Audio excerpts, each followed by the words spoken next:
இன்றைக்கு ஆறாவதாக நாம் பார்க்க போகிறது கீழ்ப்படிதலில் நிலைத்திரு.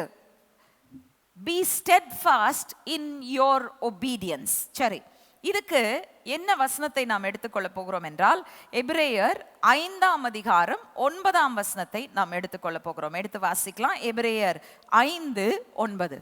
தாம் பூரணரான பின்பே தமக்கு கீழ்ப்படுகிற யாவரும் நித்திய ரட்சிப்பை அடைவதற்கு காரணராகி.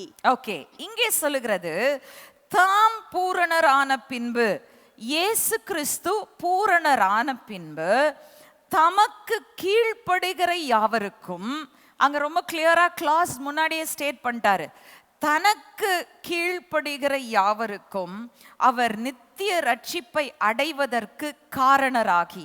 He became the author of eternal salvation to all those who will obey him. நல்லா கவனிங்க, நித்திய ரட்சிப்பு, நித்தியத்திற்குள் நமக்கு இருக்கும் ஒன்று. அந்த நித்தியத்தில் நிலைத்திருக்கும் அந்த ரட்சிப்பை பெற்றுக்கொள்ள வேண்டும் என்று சொன்னால் வேதம் மிக தெளிவாக சொல்லுகிறது, அது அதற்கு காரணராக இருக்கிற, அதற்கு ஆத்தராக இருக்கக்கூடிய ஆண்டவராகிய இயேசு கிறிஸ்துவின் மூலமாய்த்தான் அந்த நித்திய ரட்சிப்பை பெற்றுக்கொள்ள முடியும். இப்போ அந்த நித்திய ரட்சிப்பு கிறிஸ்து இயேசுவுக்குள் இருக்க, நான் தான் கிறிஸ்து இயேசுவை என் உள்ளத்தில் ஏற்றுக்கொண்டேனே, விசுவாசத்தினாலே உண்டாகும் நீதியை நான் பெற்றுக்கொண்டிருக்கிறேனே, அப்படியானால் நான் பரலோக ராஜ்யத்தை அடைவேன் என்று நாம் சொல்வோம் என்றால், இங்கே மிக தெளிவாக சொல்லுகிறது அவருக்கு கீழ்ப்படுகிற யாவரும். இப்போ இது நம்ம பார்க்கும்போது ஒரு குழப்பத்தை ஏற்படுத்துவது போல் இருக்கலாம். ஏனென்றால் நாம் சொல்லுகிறோம் விசுவாசம்தான் நாம் ரட்சிக்கப்படுவதற்கு காரணமாக இருக்கிறது. It is faith by salvation and not faith by works. அது உண்மைதான். ஆனால் விசுவாசத்தினாலே உண்டாகும் ரட்சிப்பையும் நீதியையும் பெறுகிறவன் தேவனுக்கு கீழ்ப்படியாமல் அவைகளை பெற்றுக்கொள்ளவே முடியாது.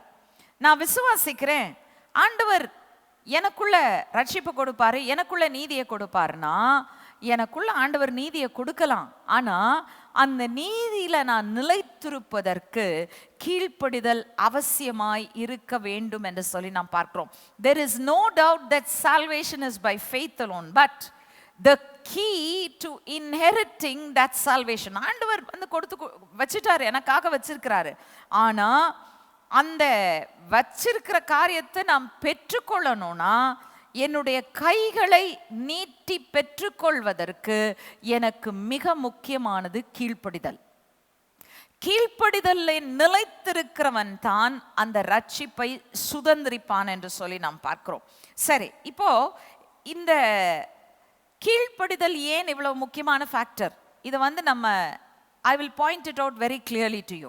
ஏன் கீழ்ப்படிதல் முக்கியமான காரியம்? அதே எபிரேயரின் புஸ்தகம் 5ஆம் அதிகாரத்தில் 8ஆம் வசனத்தை நம்ம வாசிக்கும் போது இந்த நித்திய ரட்சிப்பை பெற்றவர் அதை எப்படி பெற்றுக்கொண்டார் என்பது மிக தெளிவாக சொல்லப்பட்டிருக்கிறது. வாசிக்கலாம். எபிரேயர் 5:8. அவர் குமாரனாயிருந்தும் பட்ட பாடுகளினாலே கீழ்ப்படிதலை கற்றுக்கொண்டு. ஓகே, இங்கே சொல்லுகிறது அவர் குமாரனாய் இருந்தாலும் அவர் பட்ட பாடுகளினாலே அவர் கீழ்ப்படிதலை கற்றுக்கொண்டார். இயேசு கிறிஸ்து குமாரனாய் இருந்தார். He was the one that was going to become the author of eternal salvation. ஆனாலும் அவர் பல பாடுகளை பட்டு அந்த பாடுகளின் வழியாய் அவர் கீழ்ப்படிதலை கற்றுக்கொண்டார் என்று சொல்லி வேதம் சொல்லுகிறதை நாம் பார்க்கிறோம். கீழ்ப்படிந்தவர் இல்லையா? கீழ்ப்படிந்தவர் தான். எல்லாவற்றிலும் எப்பொழுதும் பிதாவுக்கு கீழ்ப்படிதல் உள்ளவராயிருந்தார். ஆனால் பாடுகளுக்குள் கீழ்ப்படிதல் என்பது அந்த இயற்கையாய் வரக்கூடிய ஒரு கீழ்ப்படிதலை விட ஒன் ஸ்டெப் ஹையர். ஏன்னா இயேசு கிறிஸ்துவும் மனிதனாய் தான் வந்தார். அவர் தெய்வமாய் வந்து உலகத்திலே இருக்கவில்லை. அவர் அந்த மனித ரூபத்தை தரித்து கொண்டு வந்தபோது every aspect of suffering that he went through would have somewhere stirred him to think like a human being. நிச்சயமாவே ஒரு மனுஷனை போல யோசிக்கிறதற்கு ஒரு சின்ன ஒரு தூண்டுதல் இருக்கத்தான் செஞ்சிருக்கும். இயேசு கிறிஸ்து கெத்சமனே தோட்டத்தில் சொல்றாரு, பிதாவே இந்த பாத்திரம் என்னை விட்டு நீங்க கூடுமானால் நீங்கட்டும், ஆகிலும் என் சித்தத்தின்படி அல்ல உம் சித்தத்தின்படியே ஆக கடவுது. அப்போ அங்க பாடுபடுறாரு. அவருக்கு இந்த பாத்திரம் நீங்கி போயிட்டா நல்லா இருக்கும்னு யோசிக்கிறாரு. ஆனாலும் பிதாவாகிய தேவன் அந்த உபத்திரவத்தின் வழியாய் தமக்கு கீழ்ப்படிந்தால் எப்படிப்பட்ட மகிமையான விளைவுகள் கிடைக்கும் என்பதை அவருக்கு காண்பித்தபடியினால் அவர் தொடர்ந்து கீழ்ப்படிதலிலே நிலைத்திருந்தார் என்று சொல்லி நாம் பார்க்கிறோம். இயேசு கிறிஸ்து பாடுகளின் வழியாய் கீழ்ப்படிதலை கற்றுக்கொள்ளாவிட்டால் நம்மில் அநேகரை போல தான் இருந்திருப்பார். நம்மில் அநேகர் எப்படி தெரியுமா இருக்கிறோம்? விசுவாசத்தில் நிற்கிறோம், கீழ்ப்படிதல் இல்லைன்னா நம்ம என்ன செய்வோம்னா, தேவ சித்தம் நமக்கு வெளிப்படும் போது ஆண்டவர் சொல்வார், இதுதான் நான் செய்ய போறேன், அல்லது this is what I want you to do அப்படின்னா, we will fight against the will of God. தேவனுடைய சித்தத்திற்கு விரோதமாய் போராடுகிறவர்களாய் காணப்படும். அநேக நேரத்தில் ஆண்டவர் நம்மளை எச்சரிக்கிறார், அநேக நேரத்தில் தேவன் நமக்கு பல காரியங்களை முன்னறிவிக்கிறார். ஆனாலும் நம்ம விசுவாசத்தில் நிற்கிறோம்னு சொல்லிட்டு என்ன செய்யறோம்னா, இல்ல ஆண்டவரே அப்படி நடக்கவே கூடாது, அப்படி நடக்காது, இயேசுவின் நாமத்தினால அதை கேன்சல் பண்றேன், இயேசுவின் நாமத்தால பைண்ட் பண்றேன் அப்படின்னு சொல்றோம். ஆனா தேவன் தமது சித்தத்தை மிக தெளிவாய் வெளிப்படும் போது, அது பாடுகளின் பாதையாயிருந்தாலும், கடினமான பாதையாயிருந்தாலும், எனக்கு பிரியமில்லாத பாதையாயிருந்தாலும், என்றைக்கு நான் அந்த பாடுகளின் மத்தியிலும் தேவனுக்கு கீழ்ப்படிவேன் என்கிற ஒரு ஸ்டாண்டை நான் எடுக்கிறேனோ, அன்னைக்கு தான் நான் பூரணராகும்படியாக கடந்து போய் கொண்டிருக்கிறேன் என்ற அர்த்தம். ஏனென்றால் இயேசு கிறிஸ்து பட்ட பாடுகளினாலே கீழ்ப்படுதலை கற்றுக்கொண்டார். கீழ்ப்படிதலுக்கு அடுத்த ஸ்டேஜ் அவர் பூரணராக்கப்பட்டார். obedience leads to perfection. நல்லா கவனிங்க, நீங்க உலப்பிராரமான ஞானமற்ற ஒரு மனுஷனுக்கு நீங்க கீழ்ப்படியல, சகலவற்றையும் அறிந்திருக்கிற, சகலவற்றையும் சிறப்பாய் செய்து வைத்திருக்கிற தேவனுக்கு நீங்கள் கீழ்ப்படுகிறீர்கள். அவர் எப்படி பூரணராக இருக்கிறாரோ அப்படித்தான் நம்மையும் மாற்ற விரும்புகிறார். நான் இன்னொன்று சொல்லிடுறேன், இன்னைக்கு நம்ம நிறைய நேரத்தில் ஆண்டவரை மனுஷனை வச்சு கணக்கு போடுறோம். ஏன்னா ஒரு மனுஷன் ரொம்ப சிறந்தவனா இருக்கிறான், ஒரு நல்ல சிறந்த ஆசிரியரா இருக்கிறான் என்று வைத்துக் கொள்ளலாம். நம்ம போய் சொல்லுவோம், ஐயா உங்களுக்கு தெரிஞ்சதெல்லாத்தையும் எனக்கு கற்றுத்தாங்க, உங்களுடைய திறமையெல்லாம் எனக்கு வேணும், அதனால நான் உங்களை போல நான் I should learn and understand things அப்படின்னு சொல்லும்போது, எங்களுக்கு ஒரு வேடிக்கையான ஒரு சம்பவம் நடந்தது. நாங்கள் பல ஆண்டுகளுக்கு முன்னாடி நாங்கள் மியூசிக் கிளாஸஸ் எடுப்போம். அப்போது அந்த மியூசிக் கிளாஸஸ் எடுக்கும் பொழுது நாங்கள் ரொம்ப சிம்பிளாக எல்லாரும் கற்றுக்கொள்ளக்கூடிய விதத்தில், ஆனாலும் அந்த மியூசிக்கில் இருக்கக்கூடிய ரொம்ப ஆழமான தியரி கொண்டு எல்லாவற்றையும் அவர்களுக்கு கற்றுத்தருவோம். அதை கற்றுக்கொண்டா நிச்சயமாக அவங்க எதிர்காலத்தில் நல்ல ஷைன் பண்ணலாம். ஷைன் பண்ணுறது மட்டுமில்ல, அவங்களால நிச்சயமாக மற்றவங்களுக்கும் கற்றுக் கொடுக்க முடியும். இப்போது இதை நாங்கள் ரொம்ப ஒரு சர்வீஸ் மாதிரி ரொம்ப சீப்பான ரேட்டில், மற்றவங்கள்லாம் ஹை சார்ஜ் பண்ணும்போது நாங்கள் ரொம்ப சீப்பாக செஞ்சிட்ருப்போம். எங்களுக்கு நிறைய பேர் வருவாங்க, வந்துட்டு எங்களோட வாதாடுவாங்க. why are you doing it so cheap? ஏன் இவ்வளோ சீப்பாக பண்ணுறீங்க? ஏன் எல்லாத்தையும் கற்றுக் கொடுக்குறீங்க? சும்மா ஒரு வாசிக்கிற அளவுக்கு மட்டும் கற்றுக் கொடுத்தா போதாதா? எதுக்கு நீங்கள் எல்லாவற்றையும் கற்றுக் கொடுக்கணும்? அவன் கற்றுக்கொண்டு நாளைக்கு போய் உங்களுக்கே விரோதமாக ஒன்று ஸ்டார்ட் பண்ணிட்டோம். அவனுடைய சிந்தைக்கேற்ப ஆண்டவர் அவனுக்கு பலன் அளிப்பார். ஆனால் எனக்கு கொடுக்கப்பட்டிருக்கிறத நான் பூரணமாக இன்னொருத்தருக்கு நான் கொடுக்கணுன்றதான் நம்முடைய நோக்கம். இன்னைக்கு we have stopped teaching music, but அந்த மியூசிக் கற்றுக் கொடுத்த காலங்களில் பார்த்தீங்கன்னா, கற்றுக்கொண்டவர்கள் இன்னைக்கு அநேகர் மிஷனரிஸாக இருக்கிறாங்க, அநேகர் பாஸ்டர்ஸாக இருக்கிறாங்க, அநேகர் பெரிய பெரிய இடங்களில் ஷைன் பண்ணி கொண்டிருக்கிறாங்க. படிப்பறிவே இல்லாத, அதாவது படிப்பில் ரொம்ப தேர்ச்சி பெற முடியாத வாலிபர்கள் எல்லாம் இன்றைக்கு நல்ல ஷைன் பண்ணி கொண்டு இருக்கிறாங்க. அதை பார்க்கும் பொழுது அதுதான் நமக்கு மன நிறைவையும் திருப்தியையும் கொடுக்கிறது. அந்த காலத்தில் எங்களோட ஆர்கியூ பண்ணவங்க இன்னைக்கு ஒன்றும் பேச முடியல. ஏன்னா இது இன்னொன்று நான் சொல்லிடுறேன், அஸ் ஹியூமன் பீயிங்ஸ் மற்றவர்கள் எங்களுக்கு சொன்னது தான் ஹியூமன் தாட் ப்ராசஸ். எதுக்கு உனக்கு மேலே போகிற அளவுக்கு நீ சொல்லித்தர அப்படின்றதான் கேட்பாங்க. ஆனால் நாங்கள் சொல்லி கொடுத்ததுக்கு ஒரே காரணம் என்னன்னா, நம்ம கர்த்தருடைய பிள்ளைகள், we have his character. தேவனுடைய கேரக்டர் தான் நமக்குள்ள இருக்கு. தேவனுடைய கேரக்டர் என்னை விட அதிகமா செய்யட்டும். இயேசு கிறிஸ்து சொல்றாரு, பூமியை விட்டு போறதுக்கு முன்னாடி, நான் செய்த கிரியைகளையும் செய்வீர்கள், இவைகளை காட்டிலும் மேலானவைகளை செய்வீர்கள். So we are learning from one who wants us to go even more than himself.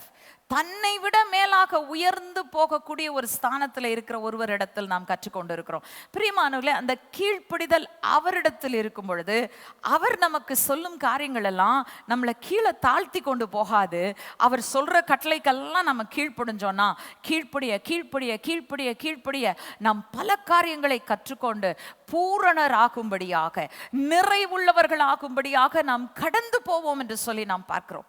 What a wonderful God we serve. நாம் ஆராதிக்கிற தேவன், சேவிக்கிற தேவன் மிகவும் அருமையானவர். பிரியமானவர்களே, அவர் நம்மை எப்பொழுதும் கீழே அமிழ்த்தி வைத்து நம்ம மேல கால் மிதித்து ஆளுகை செய்ய வேண்டும் என்று நினைப்பவர் அல்ல.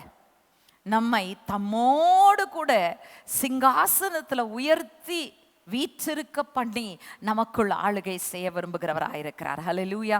இதுதான் நம்முடைய தேவனுக்கு இருக்கக்கூடிய வித்தியாசம். அப்போ அவருக்கு படியும் போது பல பாடுகள் வரலாம், உபத்திரவங்கள் வரலாம், பலவிதமான காரியங்கள் நான் விரும்பாத விதத்திலே நடக்கலாம்.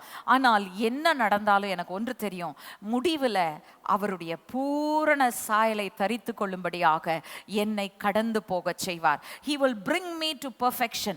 அந்த கீழ்ப்படிதல் தான் அவரை தேவனுடைய சித்தத்தை செய்வதற்கு அர்ப்பணிப்புள்ளவராய் மாற்றினது என்று சொல்லி நாம் பார்க்கிறோம். இயேசு கிறிஸ்து அந்த கல்வாரி சிலுவையிலே செலுத்தின அவருடைய சரீரமாக்கிய பலி பிதாவினுடைய கண்களில் பெரிதா இருக்கவில்லை. I believe it was the obedience of Christ that was greater than the sacrifice of his body. 1 Samuel 15ஆம் அதிகாரம் 22ஆம் வசனம் என்ன சொல்லுகிறது பாருங்க. நம்ம எப்பவுமே சொல்றோம், இயேசு கிறிஸ்து கல்வாரி சிலுவையிலே தம்மை தாமே பலியாக ஒப்பு கொடுத்ததுதான் அவர் செய்த மிக சிறந்த கிரியை என்று நாம் சொல்லுகிறோம். ஆனா வேதம் என்ன சொல்லுகிறது தெரியுமா? வாசிக்கலாம். 1 சாமுவேலின் புத்தகம் 15ஆம் அதிகாரம் 22ஆம் வசனம். அதற்கு சாமுவேல், கர்த்தருடைய சத்தத்திற்கு கீழ்ப்படுகிறதை பார்க்கிலும் சர்வாங்க தகனங்களும் பலிகளும் கர்த்தருக்கு பிரியமாய் இருக்குமோ? பலியை பார்க்கிலும் கீழ்ப்படிதலும் ஆட்டுக்கடாக்களின் இனத்தை பார்க்கிலும் செவி கொடுத்தலும் உத்தமம். ஓகே, பலியை பார்க்கிலும் கீழ்ப்படிதலும் ஆட்டுக்கடாக்களின் நினத்தை பார்க்கிலும் செவி கொடுத்தலே உத்தமம். நல்லா கவனிங்க. இயேசு கிறிஸ்து கெத்செமனே தோட்டத்துல முழங்கால் போட்டு ஜெபிக்கிறாரு. பிதாவே, இந்த பாத்திரம் என்னை விட்டு நீங்க கூடுமானால் நீங்கட்டும், ஆகிலும் என் சித்தத்தின்படி அல்ல உம்முடைய சித்தத்தின்படி ஆக கடவது. இப்போ he is going to the cross. அவர் சிலுவைக்கு தான் போறாரு. பிதாவாகிய தேவன் உண்மையிலே சொல்ல போனால் அவருடைய ஜெபத்தை அவர் கேட்கவில்லை. he did not accept. அந்த பாத்திரம் நீங்கும்படியா தேவன் அனுக்கிரகம் செய்யவில்லை. இந்த பாத்திரத்தை குடித்தே ஆகணும்னு சொல்லி ஆண்டவர் கொடுத்துட்டார் கையில.